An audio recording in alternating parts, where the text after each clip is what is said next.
جەنگ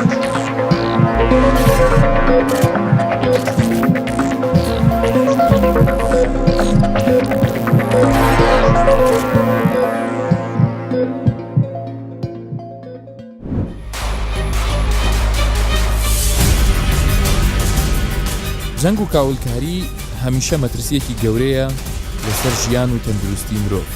تا چەند ئەم شەڕە بەردەوام بێت، کاریگەریە دەرونی و جەستەییەکانی زیاتر دەبێت. شەڕی مووسڵ ژمارەیەکی زۆر قوربانی لێکەوتوێتەوە. هێشتا بەشێک لەم شارە ڕزگار نەکراوە لە دەستی داعش. ئەمە سەرەڕای ئەوەی کە ژێرخانی تەندروستی لەم شارەدا بە تەواوی وێران بووە. نەخۆشخانەکان ناتوانن چارەسەری ئەو ژمارە زۆری بریندار و نەخۆشەکان بکەن. ئامێر و پێداویستی پزیشکیەکان شکاو و بەتاڵان براون. شاری هەولێر لەبەردەم لێشاوێکی گەورەی بریندار و نەخۆشی مووسڵدایە. تەندروستی بە شێوەیەکی گشتی گرنگیدانە بە خۆشگوزەرانی و حاڵەتی ڕاست و دروستی جەستەی لەش و دەرونی. بەڵام کاتێک کە جەنگ هەڵدەگیرسێ، هەموو ئەمانە دەکەوێنە پەراوێزەوە و لە ئەنجامدا لە ئەنجامی ئەم جەنگە نەخوازراوەدا بریندار و کوشتن و بڕینی هاوڵاتیان دەست پێ دەکات. لەم بەرنامە تایبەتەی ساڕێژ ئێمە دەمانەوێت تیشی بخەینە سەر ئەوەی چۆن ئەم بریندار و قوربانیانەی جەنگ لە مردن ڕزگار دەکرێن، لەکوێ دەکرێن، چێن ئەو کەسانەی کە بەم کارە هەڵدەستن لە بەرامبەردا ئەو هاوڵاتیانەی کە چارەسەر دەکرێن لەوێ خەڵکی کوێن و لەکوێوە هاتوون.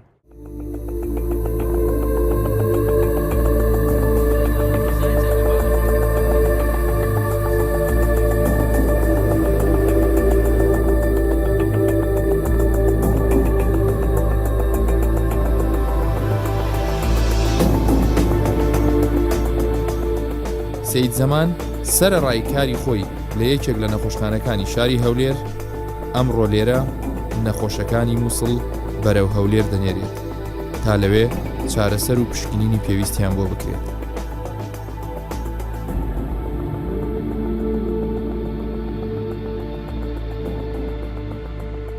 لە سەرەتای دروستبوون شەڕی داعش شان بەشانی برا پێشمەرگەکان بەشدار بووین بۆ ئەوەی هاوکاری برا پێشمەرگەکانمان بکەین و لە ئێستاشدا دوای دروستبوونی شەڕی مووسڵ بەشدارین لە تیمارکردنی ئەو ئاوارانەی کە لە شاری مووسڵ بەها دێن بۆی پێویستیان بەمەیە. ئێمەش هاوکاریان دەکەین لێرەوە ئەوەی پێویست بۆیان جێبەجێ دەکەین، پاشان دەیانگوازینەوە بۆ نەخۆشخانەکانی شاری هەولێر دەبێت چارەسەر بکرین و بە هەمان شێوە دەیانگەڕێنەوە بۆ شاری مووسڵ. حاڵەتەکان جیاوازن، حاڵەتی لەدایک بوون گەلەی زۆرە، حاڵەتی فراکەوتن زۆرە، حاڵەتی بابرێن ڕاوێژکاریەکان وەکو کۆڵکێس ئەوانەشمان هەیە. هەموو حاڵەتەکان دێن ئەمە لێکوانە یەکێک جیایان دەکەینەوە بە شێوازێکی سەردەمیانە لە ڕووی تەندروستیەوە چارەسەریان بۆ دەکەین، ئەوەی لێرە پێویست بیشتە سەرەتاییەکانیان بۆ دەکەین، پاشان بە ئەمبوڵانسەکانی خۆمان دەیانگوازینەوە شاری هەولێر و نەخۆشخانەکان. هەر ڕۆژەی تیمێکە لە نەخۆشخانە جیاوازەکان بە هاوکاری لەگەڵکردە پزیشکەکان کاک حازی ڕزگار لێرە دێن 6 ئەمبوڵانس تا 10 ئەمبوڵانسمان هەیە بە بەردەوامی لە 8 بەیانی تاوەکو 12 شەو بە بەردەوام لە ڕێگاتان بۆی چارەسەری ئەو نەخۆشانە بکەن کە دێنە هەر ئەمبوڵانسێک دوو کارمەندی تەندروستیی لەگەڵدایە.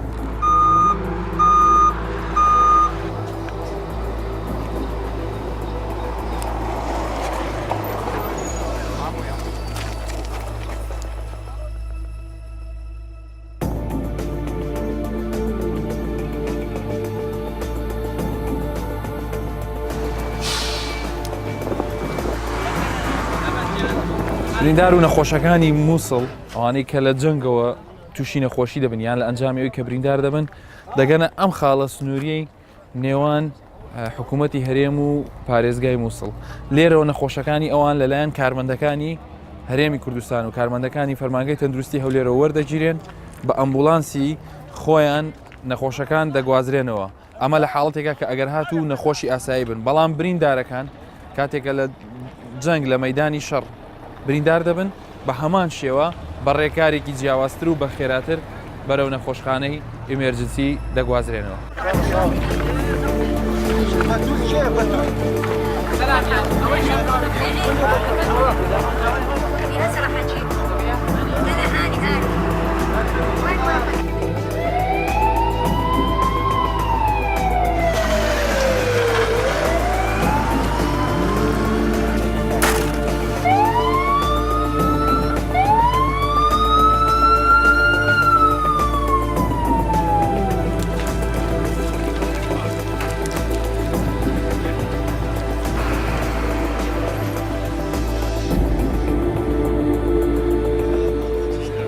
سابیر مەولود سەرپەرشتیاری ئەم تیمەیە باس لە یارمەتیدانی پێشمەرگە لە سەرەتای شەڕ و چۆنیەتی جیاکردنەوەی نەخۆشەکانی ئێستا دەکات کە ئەمە ئەو نەخۆش و بریندارانەی کە وەردەگرین لێرە تەسنیفیان دەکەن تەبعاان جیاوازیان دەکەینەوە چەند مستەشفاەکمان لە هەولێرە حازرن بۆ وەرگرتنی ئەو بریندار و نەخۆشانە بریندارەکانمان زۆربەی مەقسەدەوانەیە کە لە شەڕی ناوموسڵم بەهۆی هاون وشتیواوە کە بۆمان دێن ئێمە ئەوانە جیاواز دەکەنەوە هەندێکیان مەقسەد حالەتی بڕینەوە هەیە مەقسەد ساچمێنەوە هەیە نەزیفی زۆرە لێرانە تیمەکانی خۆمان هەمیان هەڵدەستن بە هاوکاریکردن بە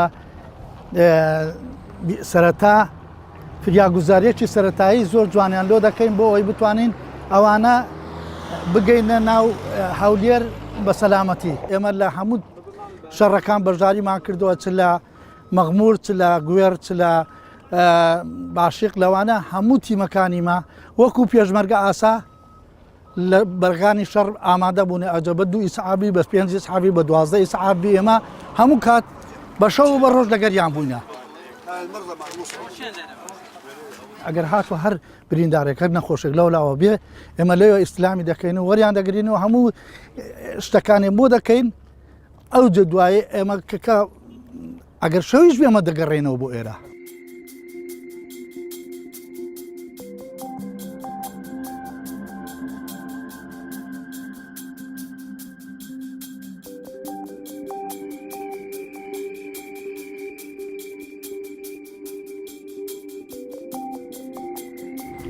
لێرەوە و لەم خاڵە سنووریەوە نەخۆش و بریندارەکانی جەنگ پاژەوەی کە وەردەگیرێن لە ڕێگەی ئەمبولانسەکانیانەوە بەرەو نەخۆشخانەکانی ناو شاری هەولێر دەگوازرێنەوە.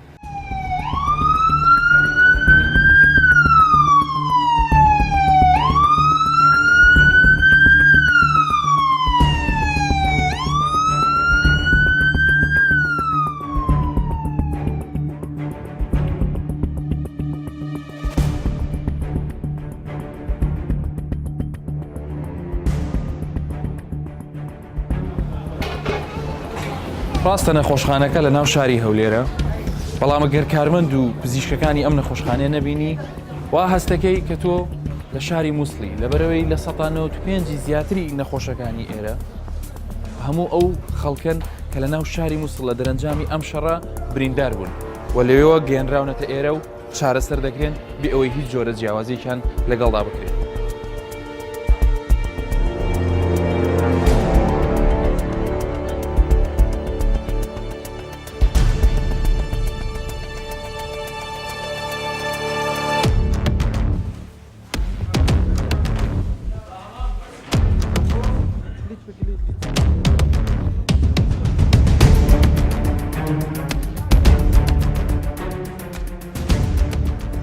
يوم 17/3 ڕۆژی هەفتەی سێ هاوانێک لە نزیک دەرگای ماڵی ئێمە کەوتە خوارەوە منداڵێکی بریندار کرد منیش بردمە لای یاریدەریشی پزیشکی لە نزیک ماڵمان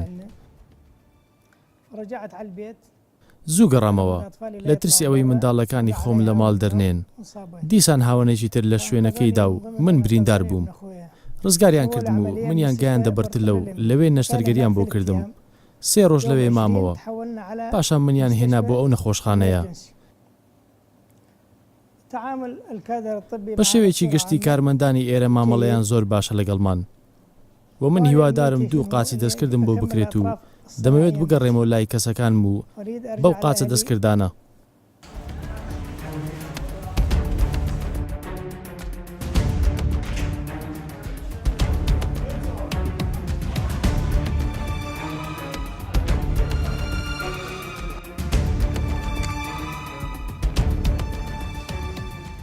بالبيت كنا فقالوا تدخلون البيوت تطلعون ئێمە لە ماڵ بووین داعشەکان بە ئێمەیان گوت ماڵەکان چۆڵ بکەن و دەرچن کە دەرچوین چوین بۆ گەڕەکی تەیاران و لەوێ سوپا پێشوازیان لێ کردین و بە هەمەرەکان ڕۆیشتین بەڵام لە کاتی دابەزین هاوانێک هات و لێمانیدا هەمومانی پێکا و کەسی نەناسیەوە خێزانەکەمان و ماڵی براکانم هەموو بەیەکەوە بووین و خێزانێکی گەورە بووین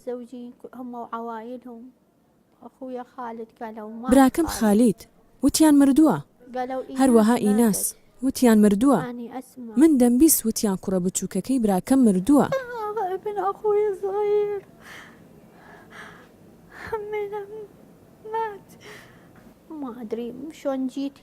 خۆشم نازانم چۆن هاتم بۆ ئێرە، نازانم.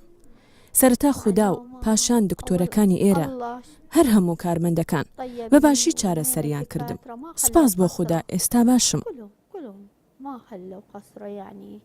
الكل الموظفين اللي هنا داروني.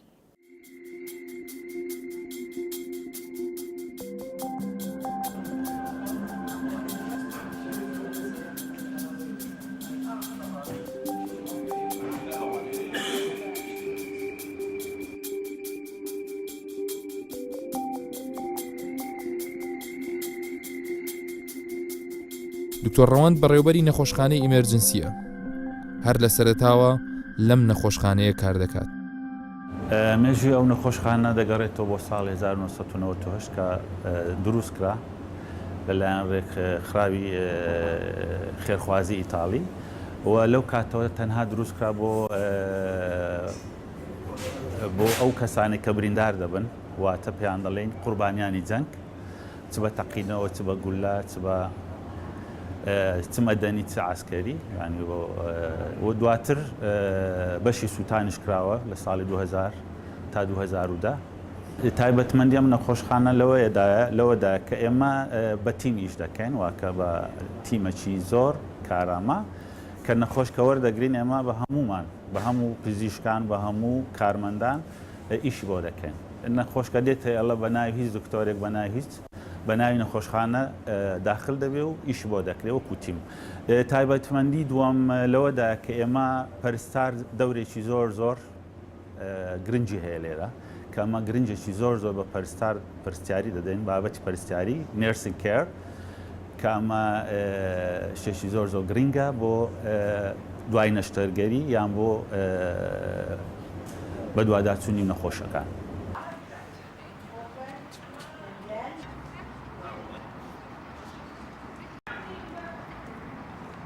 وەکو ئاماژەم پێکرد، ئەم نەخۆشخانە لەلایەن ڕێکخراوی خێرخوازی ئیتالیەوە دروست کراوە لە ساڵ 1998، بەڵام ئەم تیمە تا ساڵی 2005 کە لێرە بوون، دواتر نەخۆشخانەکەیان داوە وەزارەتی تەندروستی خۆمان لێرە، لەو کاتەوە خۆمانین و پێشتریش کارمەند و پزیشکانی خۆمان هەموو نەشتەرگەری و هەموو شتێک کە دەکا لەو نەخۆشخانی خۆمان بوو. ئەوان دەتوانم بڵێم بەس بۆ ڕێخستنی ئیش و کارەکان و بۆ یارمەتیدانی هەندێک دا و دەرمان و بۆ بابەتی نۆژەنکردنەوە ئەو شتانە. ئەم ساڵ لە مانجی لە دوای پرۆسەی مووسڵ کە دەستی پێکرد، بە لێشاو نەخۆشێکی زۆری مەدەنی کە لە مووسڵەوە دەهاتن، ئێمە بەڕاستی لە توانای مەدانە بوو، لە توانای تەندروستی هەولێریش نەبوو. لەو کاتەوە ئێمە وەکو تێگەیشتنێکمان لەگەر هەمان ڕێکخراو کرد بۆ یارمەتیدانی نەخۆشخانەکە و نەخۆشخانەکەمان وەکو بە هاوکاری فەرمانگەی تەندروستی خۆمان و بە ئیمکانیەتی حکوومەتی خۆمان لەگەڵ ئەو ڕێکخراوەش کە یارمەتیمان دەدا، نەخۆشەکان لێرە هەموو عیلاج دەکرێت.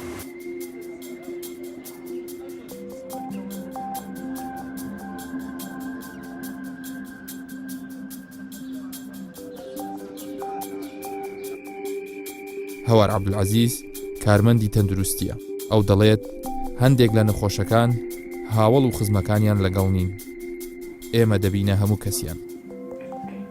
من وەکو کارمەندێک نەخۆشخانەی ئێمەرجنسی کە لەو نەخۆشخانە دەوام دەکەم و ڕۆژانە بەڕاستی عنی بریندارێکی زۆر دەیرۆمان و پێشوازی لە بریندارێکی زۆر دەکەین و بە تایبەتی لە دوای پرۆسەی ئازادکردنی شاری مووسڵ و زەختێکی زۆرمان لەسرە. وەکو ئیش لێرانە ئەمە تەداوی نەخۆشەکان دەکەن و عیلاجی نەخۆشەکان دەکەین و یعنی زەختێکی زۆرمان لەسرە بە تایبەتی، یعنی زۆر جار هەیە نەخۆش دێتە ئێرانە ڕیلیتیڤی نییە، ئەهلی نییە و کەسی لەگەڵ نییە و هەم دەبینە ئەهلی نەخۆشەکە و هەم یعنی نەخۆشەکە وەکو خوشکمان منداڵمان داکمان و تەحملی لێگە دەکەین و بێتگەلەوەی ئەرچی خۆمان مەسەلەن ئەرچی تەندروستیە و تەحملکردنی نەخۆشیش و بەڕاستی لەسەر خۆمانە یعنی بە کەسێکی نزیک خۆمان دەزانین و مەسەلەن ئەو نەخۆشە لێرانە و کەسی نییە هاتیە لێرە ڕۆژانە بە خۆمان و تەداوی و دەرمان و هیچ ئەو وەکو ئیشی خۆمانە بەس یارمەتی نەخۆشەکەش و لە هەموو لایەنە کۆ دەدەین.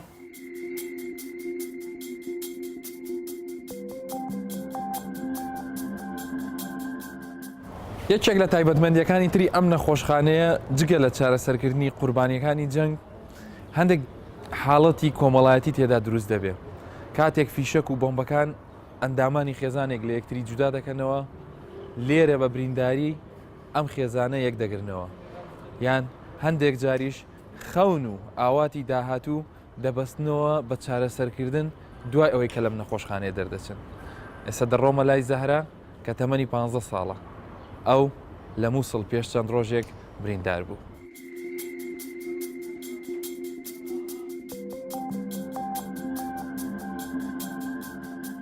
زەهرا یەکێکە لە چیرۆکە نەبیستراوەکانی ناو ئەم نەخۆشخانەیە لە چاوەکانیدا دەردەکەوێت کە ئازارە دەرونیەکەی زیاتر نەخۆشی خستووە. إحنا تحاصرنا 14 يوم. ئێمە بۆ ماوەی 14 ڕۆژ گەمارۆ درابووین و پاش ئەو ماوەیە مامم هات گوتی سوپا هات و لێرە با دەربچین. ئێمە لە ماڵ دەرچوین و دەڕۆیشتین بەرەو لای سوپا چەکدارێکی داعش لە پێش من وەستا و بەگولە لە منیدا منی بریندار کرد. بەڵێ بینیم بەڵام هیچ قسەی نەکرد و تەنیا تەقەی لە ئێمە کرد. باوکم لەگەڵ باپیرم هەوڵیان دەدا ڕام بکێشن و تەقەی لەوانیش دەکرد. بەڵام سوپاس بۆ خوا بەریان نەکەوت. لە جێگای گولەکە هەستم بە سڕبوون دەکرد.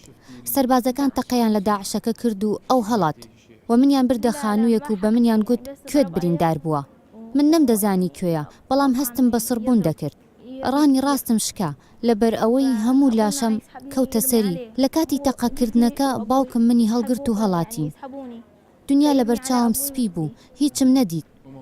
خوێنێکی زۆرم لەبەر دەڕۆیشت تاوەکو چوین بۆ خانوویەک بەڵام خوێنەکە هەرڕانەوەستا. تاوەکو ڕۆژی دواتر منیان گەیان دەلای تیمە پزیشکەکان لە تەلڕۆمان.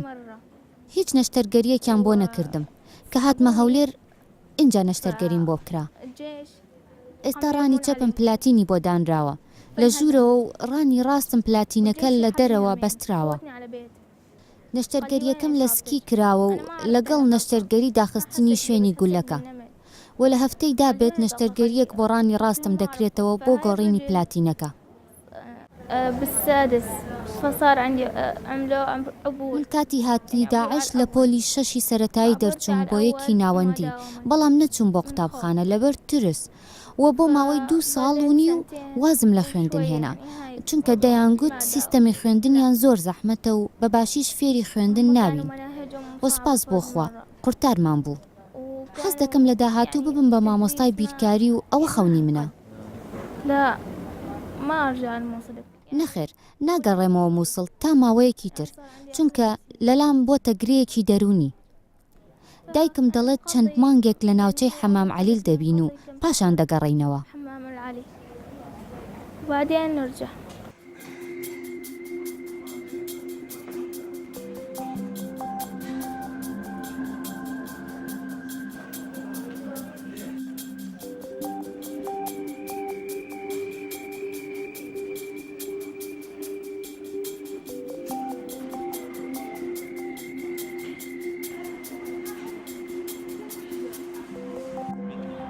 تیمە ئیتالیەکەش دوای ماوەیەکی زۆر هاتوونەتەوە نەخۆشخانەکە.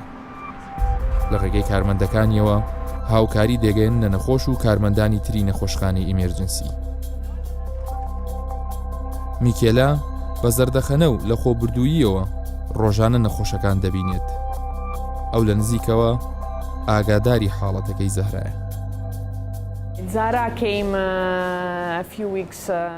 زەهرا پێش چەند هەفتەیەک هات بۆ ئێرە کە هات بە برینداری و ئێسکی هەردوو ڕانی شیشکا بوو.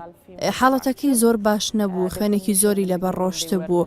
لە هەفتەی سەرەتا دوو نەشتەرگەری خاوێنکردنەوەی برینەکانی بۆ ئەنجامدرا، ئەویش بۆ ڕێگریکردن لە هاوکردن بوو.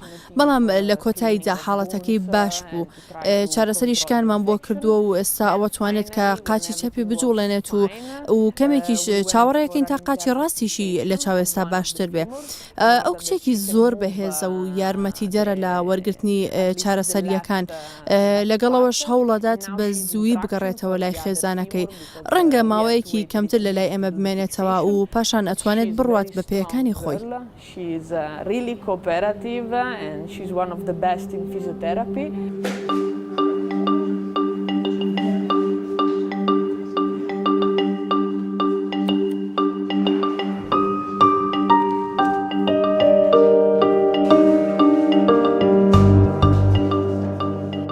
هاوار مستەفا ڕێکخەری ڕێکخراوی ئیمێرجنسیە لە کوردستان. ئەم ئەندازیارە کووردە بەرپرسی هەموو کارمەندە ئیتالیەکانی ئەم ڕێکخراوەیە.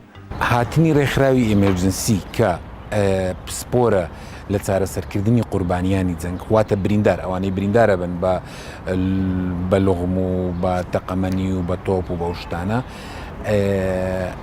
کارمەندانی خۆمان ئەو بەهرەیان نەبوو، ئیشیان نەکردبوو کاتی خۆی، بەس ئەو تیمەی کە هات یەکەم جار پێشتر لە ئەفغانستان ئیشیان کردبوو لەو بوارە، لەبەر ئەوە شتێکی تازیان هێنا بۆ کوردستان و کارمەندەکانی ئێمەیان ڕاهێنا لە فێرکردنیان لە چارەسەرکردنی قوربانیانی مین و تەقەمەنی و فیشەک و ئەو شتانەی کە بەهۆی شەڕەوە تووشی خەڵکە بێت. بەهۆی پرۆسەی ئازادکردنی مووسڵ بەڕێوەبەرایەتی نەخۆشخانەی هەولێر ئیمێرجنسی هەولێر داوایان لێکردین کە بینەوە هاوکاریان بین. ئەوە بوو ئێمە لە سەرەتای ساڵی 2007 بە تیمێکی گەورە نزیکەی 15 کارمەندی دکتۆر و پەرستیار و بێهۆشکار و کارمەندی ئیداری هاتینەوە بۆ هەولێر. لە سەرەتا کە کارمەندە بیانیەکان هاتن بۆ ڕاهێنانی کارمەندەکانی خۆمان، ئەوە بووتم کە کارمەندەکانی خۆمان زۆر لێ هاتوو بە ماوەیەکی کورد ئەو زانیاریان وەرگرت. ئیتر بەرنامەی ئەفغانستان دەستی پێکردەوە و من خۆم چوون دوو خەستەخانم لەوێ دروست کردووە و دوای من کارمەندی توبی دکتۆر پەرستیار چوون وەکو کارمەندی نێونەتەوەی لەوێ ئیشیان کرد بۆ 2 ساڵ، هەتا خەستەخانەکانی نەخۆشخانەکانی ئەفغانستان هەستانە سەرپێ و کوردەکان ئەفغانیەکانیان فێر کرد. جاران بیانیەکان ئەوڕۆپیەکان هاتن کوردیان فێر کرد، ئەو جارە لەکردنەوەی خەستەخانەکانی ئەفغانستان کوردەکانی خۆمان چوون ئەفغانیەکانیان فێر کردو کە ئەوانیش هەستانە سەرپێ و ڕاهاتن، ئیتر وردە وردە کوردەکان گەڕانەوە.